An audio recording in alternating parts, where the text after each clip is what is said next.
평행 우주. 미치오 카쿠. 뉴욕 시립대 물리학과의 헨리 시마트 석좌 교수이며 뉴욕타임즈와 워싱턴 포스트가 선정한 베스트셀러 비전, 아인슈타인을 넘어 초공간 등을 집필한 과학 저술가로도 널리 알려졌다. 그는 우주론에 대한 사전 지식이 없는 독자들을 위해 이 책을 썼다. 카쿠는 물리학자가 되어 우주의 기원과 미래의 운명을 연구하고 싶다면 최첨단 장비들이 전례 없이 우주에 관한 정확한 데이터를 제공하고 있는 지금이 최적기라고 추천한다. 현재 그는 국제 라디오 과학 프로그램을 진두지휘하면서 틈틈이 나이트라인 60분, 굿모닝 아메리카, 레리킹 라이브 등 TV 프로그램에 출연하여 과학의 대중화에 힘쓰고 있다. 인간이 겪을 수 있는 경험 중 가장 아름다운 것은 신비이다. 신비는 예술과 과학의 근본을 이루는 진정한 모태이다. 이 사실을 깨닫지 못하고 확실한 길만을 추구하는 과학자는 결코 우주를 맑은 눈으로 바라볼 수 없다. 알베르트 아인슈타인. 책 머리에. 우주론은 우주의 탄생과 진화 과정, 그리고 앞으로 다가올 운명 등 우주의 전반적인 특성을 연구하는 학문이다. 우주론은 지난 세월 동안 종교적 도그마의 장벽과 싸우면서 서서히 발전해 왔으며 그 사이 여러 차례 혁신적인 변화를 겪었다. 우주론의 첫 번째 혁명은 1600년대 망원경이 발명되면서 시작되었다. 갈릴레오는 코페르니쿠스와 케플러 등 위대한 천문학자들이 남긴 업적에 자신이 망원경 관측으로 얻은 자료를 추가하여 경이로 가득 차 있던 우주를 과학적인 탐구 대상으로 전환시켰다. 이 시기에 우주론을 비약적으로 발전시킨 사람은 뉴턴이었는데 그는 자신이 발견한 운동의 법칙을 우주에 적용하여 천체의 운동을 수학적으로 서술한 최초의 과학자가 되었다. 그 후 우주론은 천체에 대한 마술적이고 신비적인 선입견을 떨쳐버리고 모든 천체들은 계산 가능하며 재현 가능한 힘에 의해 운영되고 있다는 사실을 전적으로 수용하게 되었다. 20세기에 제작된 초대형 천체 망원경들은 우주론의 제2혁명기에 불을 당겼다. 1920년대에 천문학자 에드윈 허블은 윌슨산 천문대에 있는 반사 거울의 직경이 무려 100인치나 되는 망원경으로 천체를 관측한 끝에 모든 은하들이 엄청나게 빠른 속도로 서로 멀어지고 있음을 확인함으로써 우주가 정적인 상태를 영원히 유지한다는 역사 깊은 가설에 종지부를 찍었다.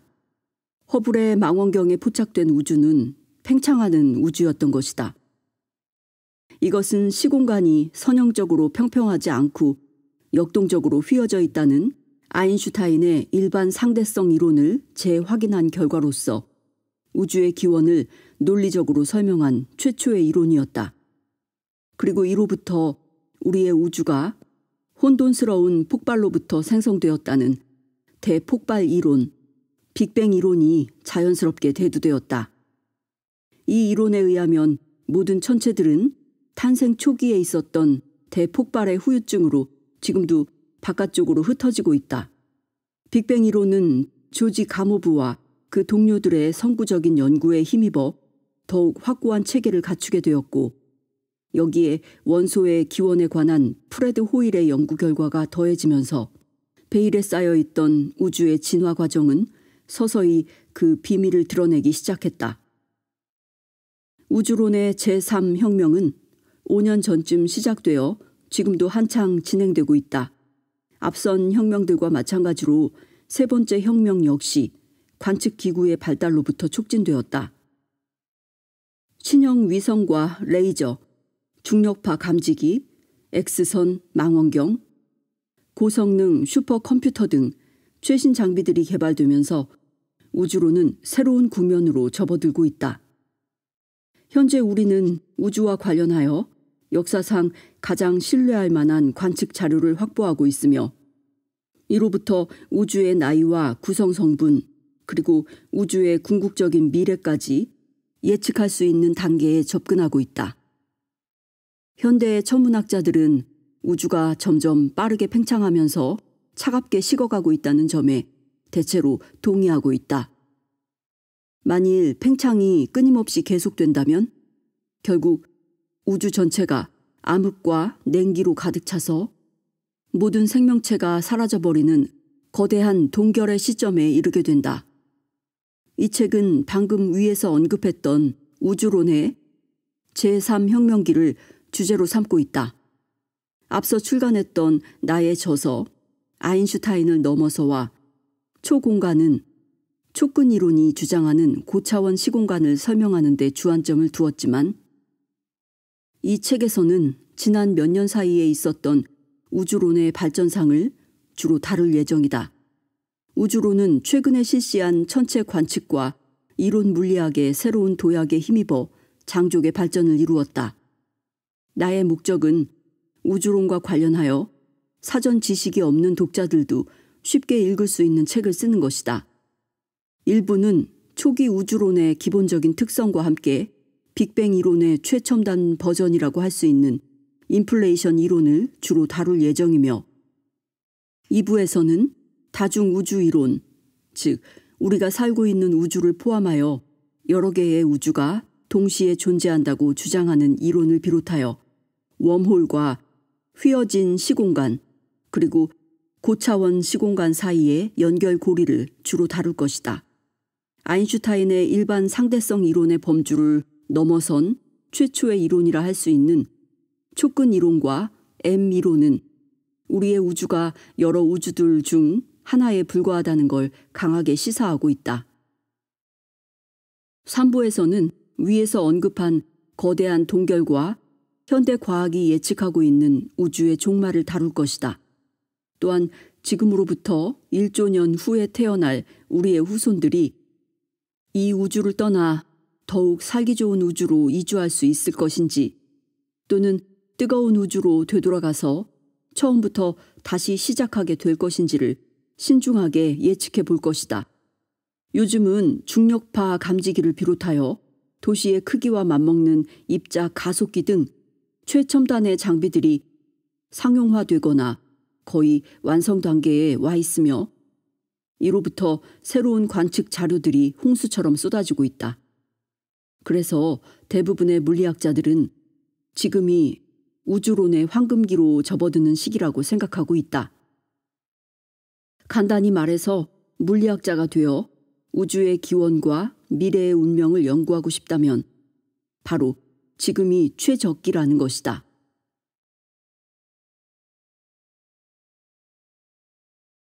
일부 우주 1. 탄생 초기의 우주 시인은 우주의 일부가 됨으로써 우주를 이해하려고 하지만 논리적인 과학자는 우주를 자신의 머릿속에 집어넣으려고 한다. 그래서 과학자의 머리는 여러 갈래로 분열되기 쉽다. 체스터턴. 어린 시절에 나는 자기 모순에 빠져 정신적 혼란을 겪은 적이 있다. 우리 부모님은 불교적 전통을 따르는 사람들이었고 나는 일요일마다 교회에 가서 고래와 방주, 소금기둥, 아담의 갈비뼈와 사과 등 재미있는 이야기가 무궁무진한 성경 공부에 푹 빠져 있었다. 특히 구약성서에 등장하는 우화들은 내가 가장 좋아하는 옛날 얘기였다. 어린 내가 보기에 조용히 눈을 감은 채 알 수 없는 주문을 외우는 불교의 명상보다 대홍수와 불타는 관목, 바다 가르기 등 흥미진진한 이야기로 가득 차 있는 성경이 훨씬 더 매력적이었다. 그 시절에 교회에서 들었던 영웅담과 비극적 이야기들은 나의 도덕관념 속에 깊이 각인되어 지금까지도 나의 삶에 커다란 영향을 끼치고 있다.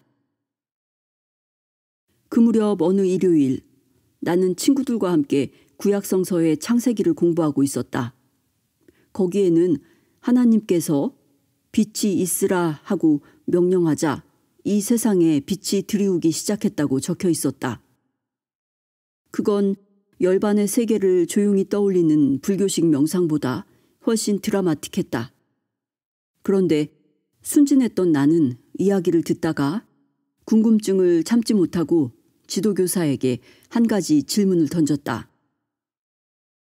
그런데요, 하나님한테도 엄마가 있었나요? 당시 우리에게 성경을 가르치던 여선생은 학생들의 질문에 짤막하고 냉정하게 대답하곤 했다.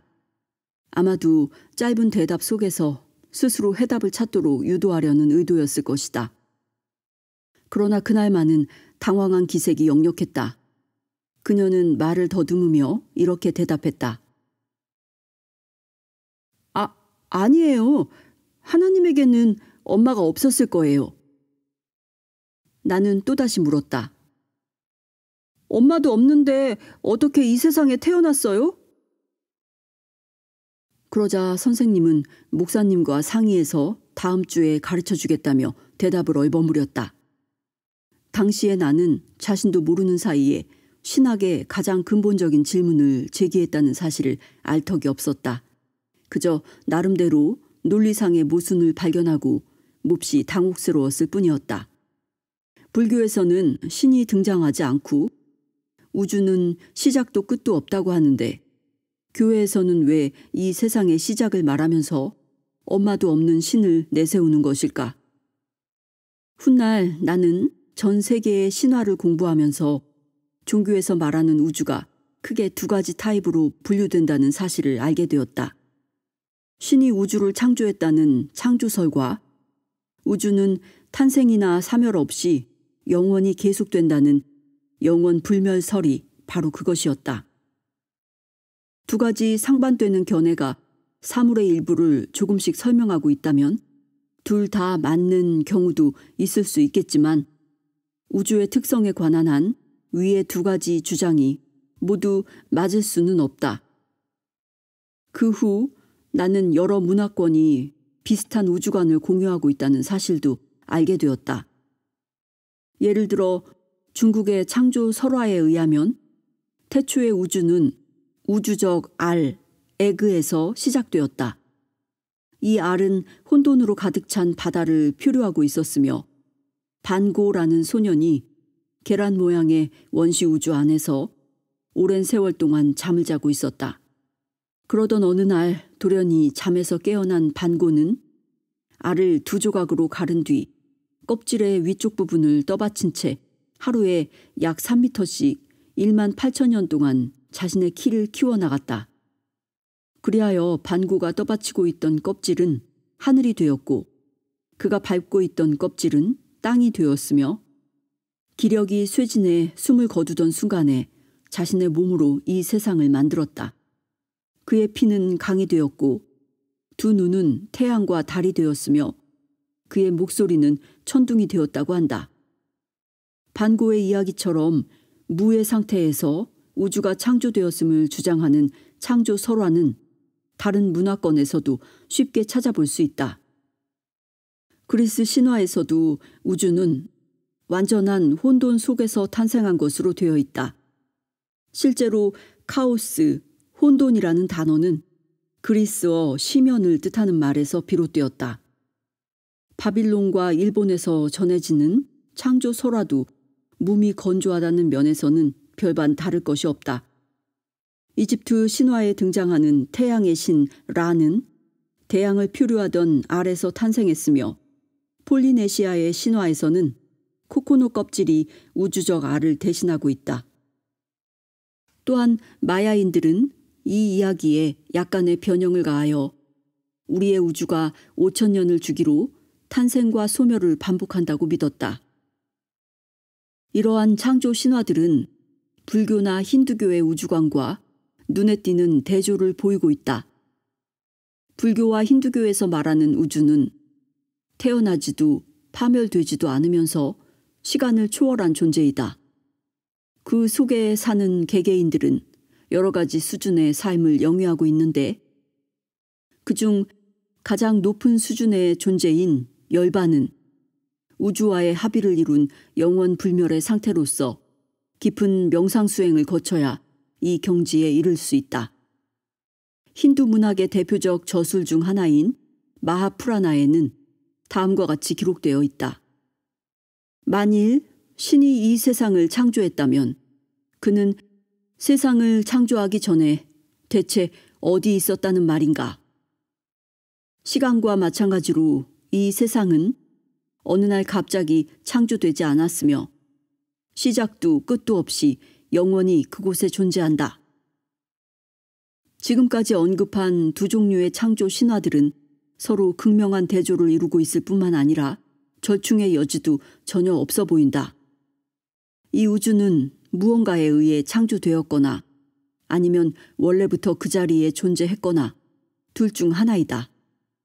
그 중간에 해당하는 우주란 개념상으로도 존재할 수 없을 것 같다. 그러나 현대에 이르러 강력한 관측 장비가 개발되면서 우주의 창조에 관한 상반된 개념들은 과학이라는 매개체를 통해 화해 무드로 접어들고 있다. 고대의 창조 신화는 이야기꾼의 상상력에 따라 그 내용이 좌우되었지만 현대의 과학자들은 다양한 관측 위성과 레이저, 중력파 감지기, 간섭계, 초고속 슈퍼컴퓨터, 그리고 인터넷 등 현란한 장비를 이용하여 우주 창조에 관한 혁신적이고 설득력 있는 이론을 우리에게 제시하고 있다. 지금까지 얻어진 관측 자료를 자세히 들여다보면 서로 상반되었던 창조 신화들이 점차 통합되어 가고 있다는 느낌을 받게 된다.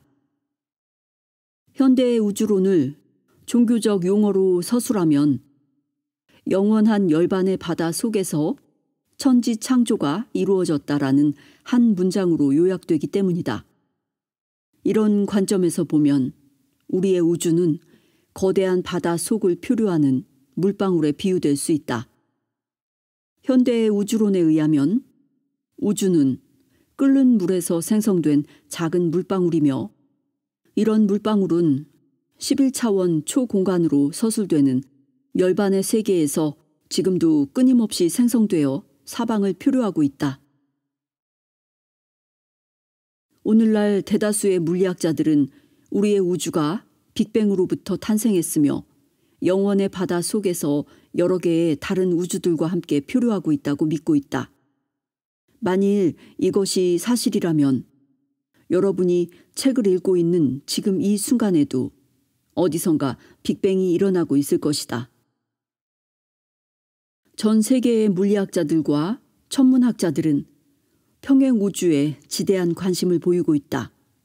과연 그들은 어떤 모습을 하고 있으며 어떤 법칙을 따르고 있는가?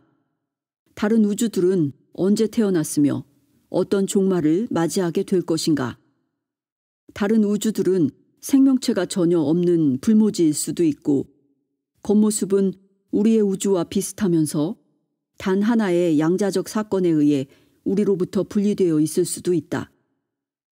일부 물리학자들은 앞으로 세월이 흘러 우리의 우주가 살 수 없을 정도로 차가워지면 좀 더 살기 좋은 다른 우주로 이주해야 할지도 모른다는 가능성을 조심스럽게 제기하고 있다. 이 모든 주장들은 관측 위성이 전송해온 방대한 양의 관측 자료에 근거를 두고 있으며 개중에는 빅뱅의 잔해로 추정되는 사진도 있다. 과학자들은 특히 빅뱅 후 38만 년이 지난 시점에 각별한 관심을 갖고 있다. 이 무렵에 빅뱅의 잔광이 처음으로 온 우주를 가득 메웠기 때문이다. 최근 들어 WMAP 위성은 빅뱅의 잔해에 해당되는 복사를 생생하게 관측하여 학자들을 놀라게 했다. WMAP 위성. 믿을 수가 없어. 이건 사건이야. 일대 사건이라고. 2003년 2월 위성으로부터 전송된 관측 데이터를 분석하던 한 무리의 천문학자들은 벌어진 입을 다물지 못했다. 2001년에 발사된 WMAP 위성이 빅뱅 후 38만 년이 지난 초기 우주에 관해 놀라울 정도로 정확한 데이터를 전송해 온 것이다. 별과 은하를 생성시키고 남은 원시 우주의 에너지가 그 후로 지금까지 수십억 년 동안 우주를 배회하고 있다는 건 전부터 알려진 사실이었지만 WMAP 위성이 새로 전송해온 에너지 분포 데이터는 그 전례를 찾아볼 수 없을 만큼 정확한 것이었다.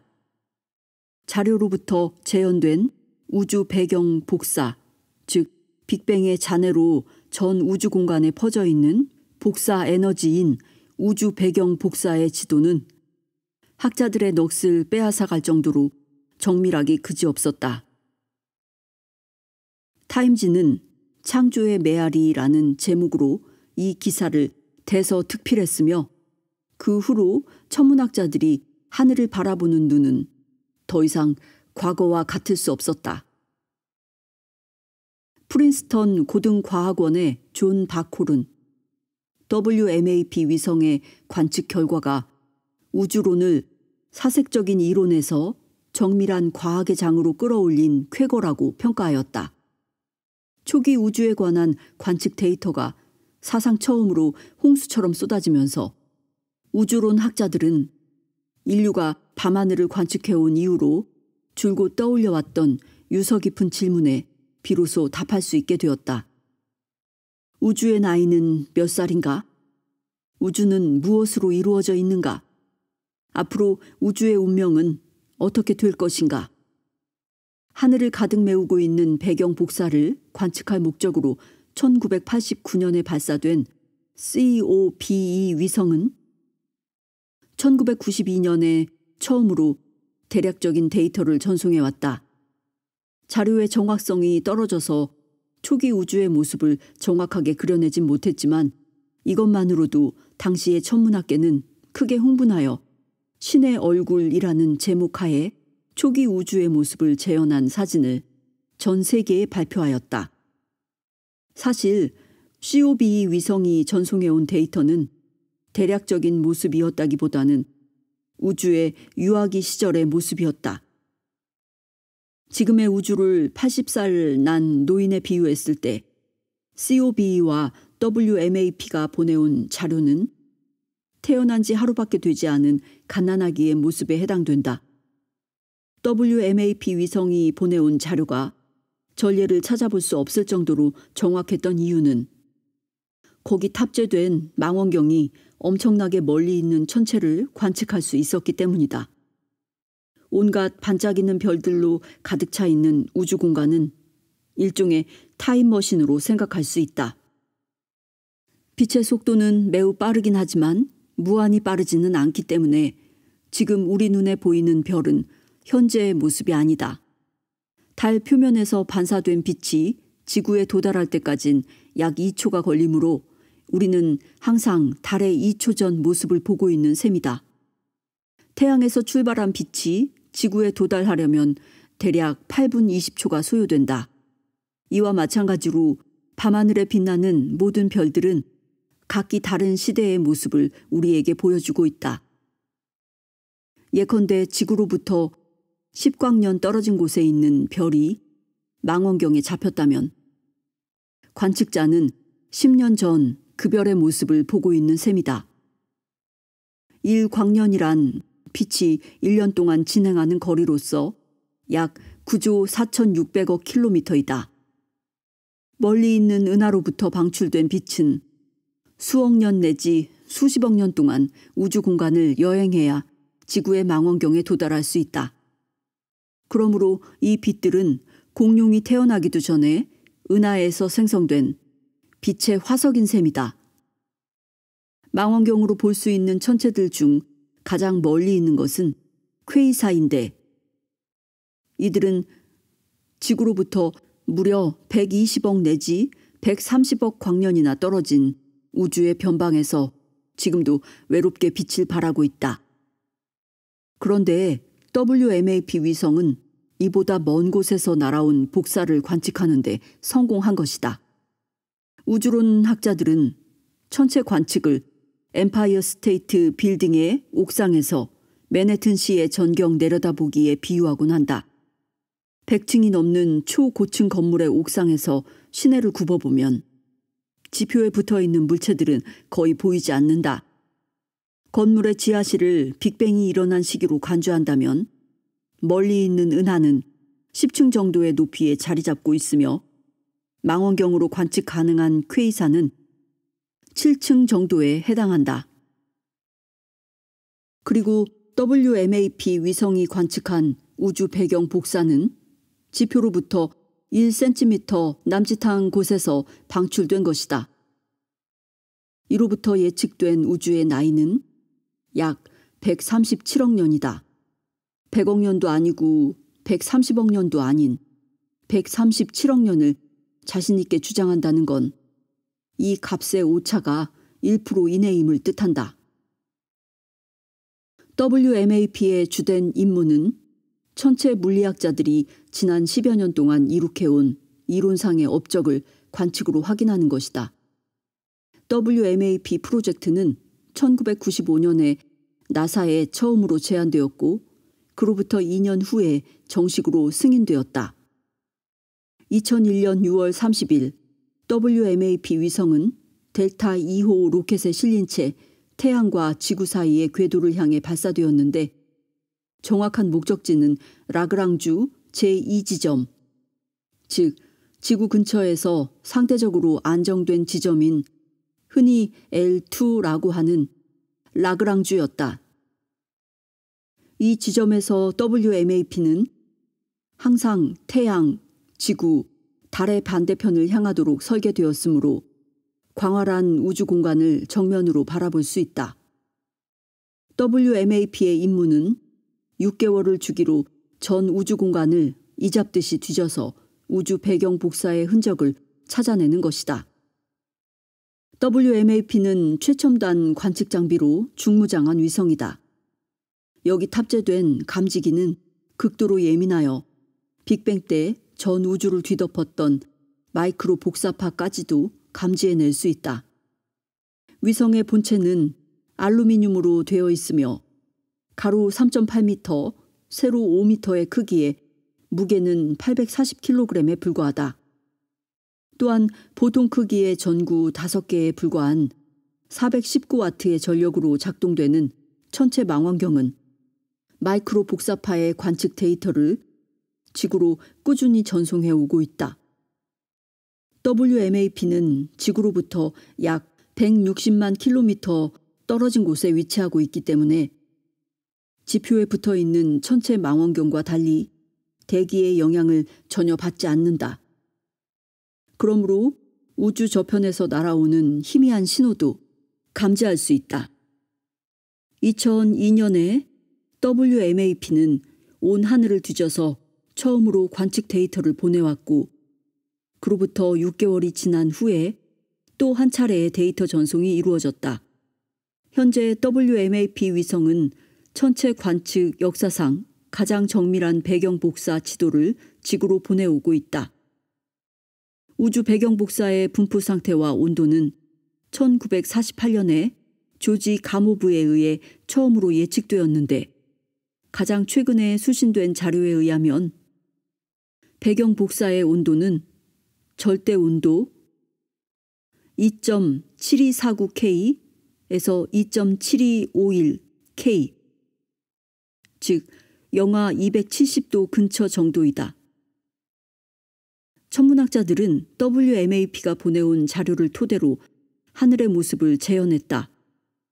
언뜻 보기에는 검은 점들이 무작위적으로 찍혀있는 썰렁한 추상화를 연상케 하지만 사실 이 그림에는 우주 탄생 직후의 무질서와 혼돈이 고스란히 담겨 있다.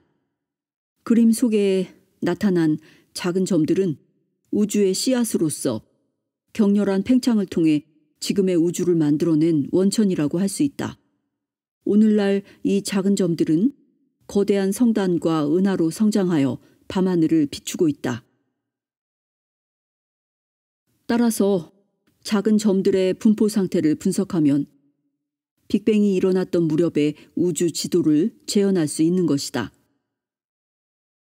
지금까지 얻어진 관측 데이터는 실로 방대하여 이론 물리학자들이 따라가기가 벅찰 정도이다. 내가 보기에는 요즘이야말로 우주론의 황금기로 접어드는 매우 중요한 시기이다. 2007년에 유럽에서 발사될 예정인 플랑크 위성은 마이크로파 배경 복사를 지금보다 훨씬 더 정확하게 관측할 수 있다. 현재의 우주론은 상상과 추론이 난무하던 불확실성의 시대를 벗어나 정확한 관측 자료에 입각한 확실성의 세계로 옮겨가고 있다. 그동안 우주론 학자들은 사방에서 쏟아지는 비평을 감수해야 했다. 심혈을 기울여 이론을 내놓아도 그것을 검증할 만한 관측 데이터가 태부족했기 때문이다. 노벨상을 수상했던 레프 란다우는 우주론 학자들은 종종 틀릴 수도 있지만 자신의 이론을 의심하진 않는다 라고 했고, 과학자들 사이에 회자되는 명언 중에는 이런 말도 있다. 한번 사색에 빠지면 더욱 깊은 사색에 빠져들고 이것이 반복되면 우주론이 탄생한다. 나는 하버드 대학 학생이었던 1960년대 말에 잠시 우주론을 공부한 적이 있다.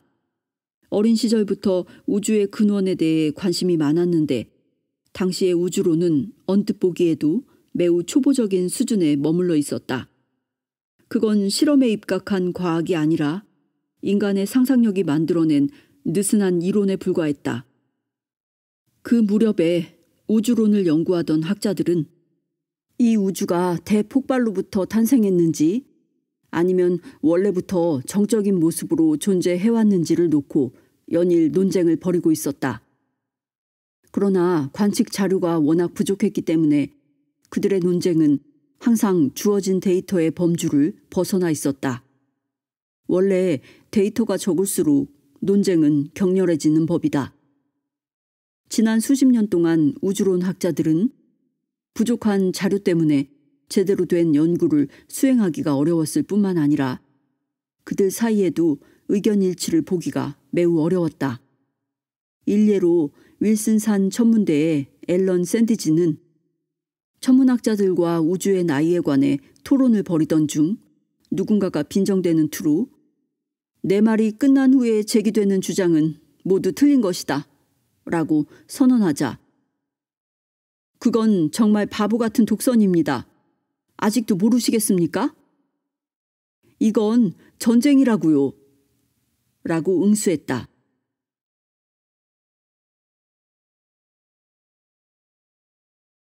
우주의 나이. 천문학자들은 우주의 나이에 각별한 관심을 갖고 있는 사람들이다. 지난 수세기에 걸쳐 학자와 성직자 그리고 신학자들은 아담과 이브에서 시작된 계보로부터 우주의 나이를 추정해왔으며 지난 세기에는 지질학자들이 바위에 남아있는 방사성 원소를 분석하여 지구의 나이를 대략적으로 알아내는 데 성공했다. 한편 WMAP 위성은 빅뱅의 메아리를 잡아냄으로써 가장 믿을 만한 우주의 나이를 제시해 주었다. 이로부터 추정되는 우주의 나이는 137억 년 정도이다. 지난 몇 년 동안 우주론 학자들은 우주의 나이가 행성과 별의 나이보다 적다는 모순적인 사실에 직면하고 있었다. 물론 이것은 관측 자료가 태부족했기 때문에 발생한 모순이었다. 과거에는 우주의 나이를 10억 내지 20억 년쯤으로 추정하였는데 이는 지구의 나이인 45억 년과 가장 오래된 별의 나이인 120억 년과 비교할 때 말도 안 되는 값이었다. 물론 최근 들어 이 모순은 완벽하게 제거되었다. WMAP 위성은 2000년 전에 그리스인들이 제기했던 우주는 무엇으로 이루어져 있는가라는 유서 깊은 질문에도 혁신적인 답을 제시했다. 20세기의 과학자들은 이 질문의 답을 알고 있다고 생각했다. 그들은 엄청난 양의 실험을 끈질기게 수행한 끝에 우주를 이루는 모든 원소들을 수소로부터 시작해 근 100종의 원소가 등장하는 주기율표 속에 요약하였다. 그 이후로 주기율표는 현대 화학의 기초가 되었으며 전 세계의 모든 고등학교에서 필수적으로 교육되었다. 그러나 WMAP 위성은 이 확고한 믿음까지도 일순간에 날려버렸다. WMAP 위성이 관측한 자료에 의하면 우리의 눈에 보이는 물질들, 산, 행성, 별, 은하 등은 우주를 이루고 있는 총 물질과 에너지의 4%에 불과하다. 게다가 이 4% 중 대부분은 수소와 헬륨이 차지하고 있으며 무거운 원소는 0.03%밖에 되지 않는다. 즉, 우주의 대부분은 눈에 보이지 않는 미지의 물질로 이루어져 있다는 뜻이다. 게다가 우리 주변에서 쉽게 찾아볼 수 있는 물질들은 우주의 0.03%밖에 되지 않는다. 이 점에서 보면 우주로는 현대 과학을 원자 가설이 탄생하기 전인 100년 전의 시점으로 되돌려 놓은 셈이다.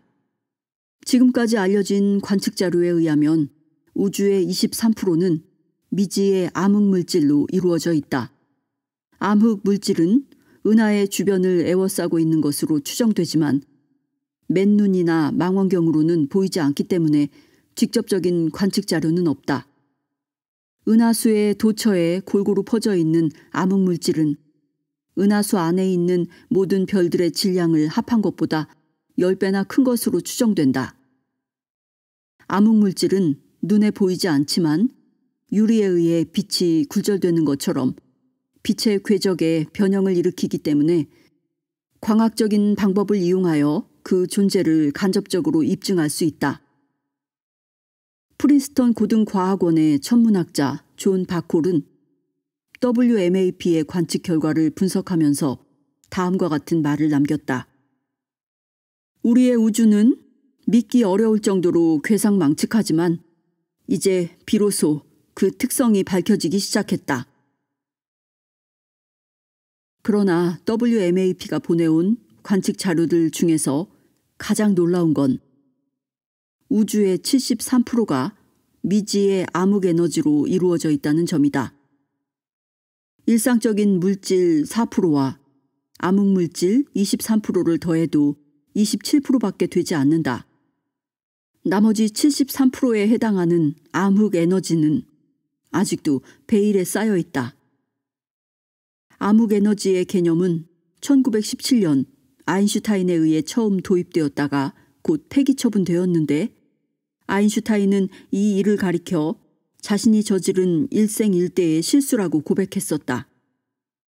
최근 들어 천문학계에 다시 등장하면서 우주 전체의 운명을 결정하는 가장 커다란 요인으로 급부상하고 있다.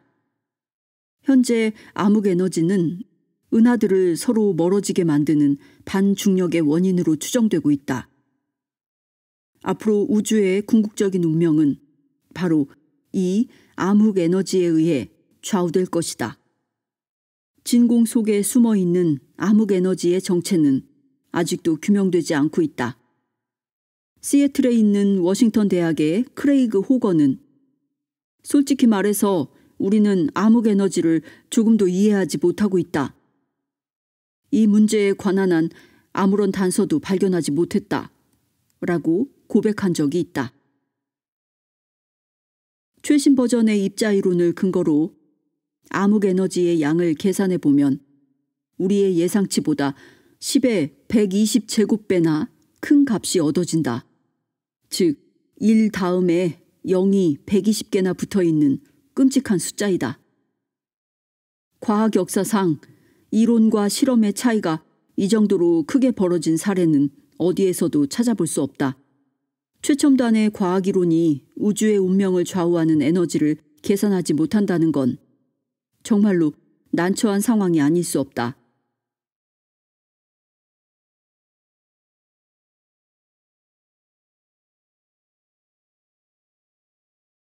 앞으로 암흑물질과 암흑에너지의 정체를 규명하는 사람은 틀림없이 노벨상의 영예를 안게 될 것이다.